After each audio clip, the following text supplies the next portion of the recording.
নমস্কার বন্ধুরা, আজকে আমি বানাচ্ছি ডিম চচ্চড়ি। তো আমি ডিমটা সিদ্ধ করে আমি এভাবে কেটে নিয়েছি। কড়াই গরম হয়ে গেছে, কড়াইতে সরষের তেল দিয়ে দিব।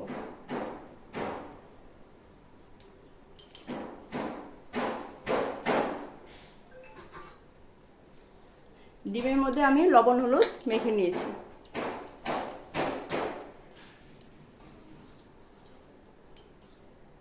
এর মধ্যে আমি লবণ হলুদ মেখে নিয়েছি। তেল গরম হয়ে গেছে, আমি ডিম কটা ভেজে নেব।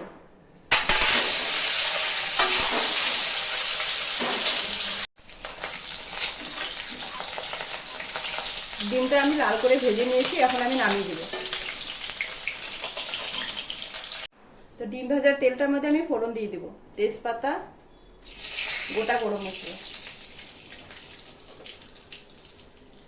গোটা জিরা, কুচানো পেঁয়াজ দিয়ে দিব।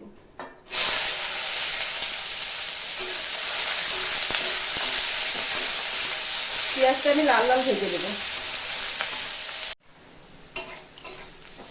পেঁয়াজটা আমি লাল লাল করে ভেজে নিয়েছি।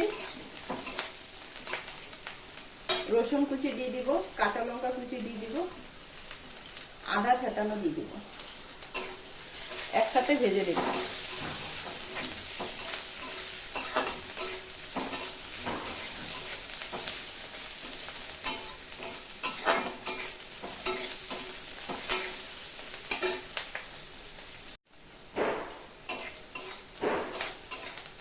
আদা রসুন পেঁয়াজ কাঁচা লঙ্কা সব ভাজা হয়ে গেছে, এখন টমেটো কুচি দিয়ে দিব।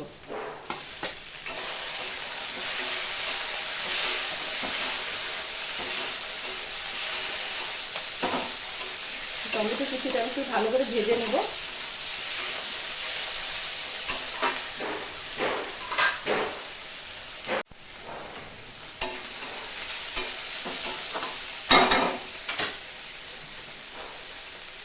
স্বাদ মতন লবণ দিয়ে দিব, পরিমাণ মতন হলুদ দিয়ে দিব।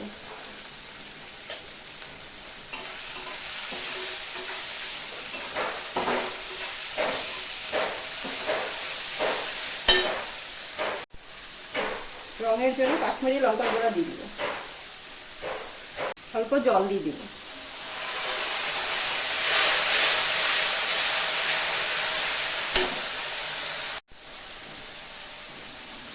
জিরা পাউডার দিয়ে দিব, অল্প ধনিয়া পাউডার দিয়ে দিব।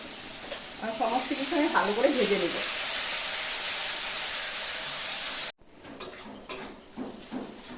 মশলাটা আমার খুব সুন্দর ভাজা হয়ে গেছে, আমি এখন জল দিয়ে দিব। জল অল্প দিব, বেশি দিব না, ডিম চচ্চড়ি না, সেজন্য অল্প জল দিব।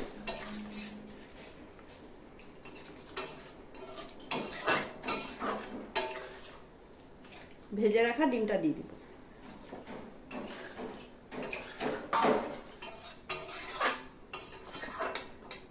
5 মিনিটের মতো ফুটলে নামিয়ে দেব। অল্প গরম মশলা পাউডার দিয়ে দেব।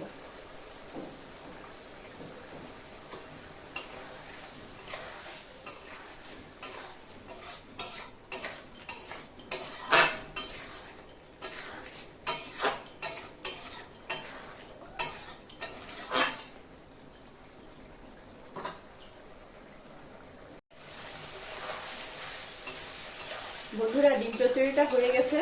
ডিম চচ্চড়িটা দেখুন কি সুন্দর হয়েছে। আপনারা কমেন্ট করে জানাবেন ডিম চচ্চড়িটা কিরকম হয়েছে। আর ডিম চচ্চড়ি হয়ে গেছে, আমি এখন নামিয়ে দেব। আপনাদের ডিম চচ্চড়ি কিরকম লেগেছে আপনারা কমেন্ট করে জানাবেন, আর আমার চ্যানেলটাকে আপনারা সাবস্ক্রাইব করবেন।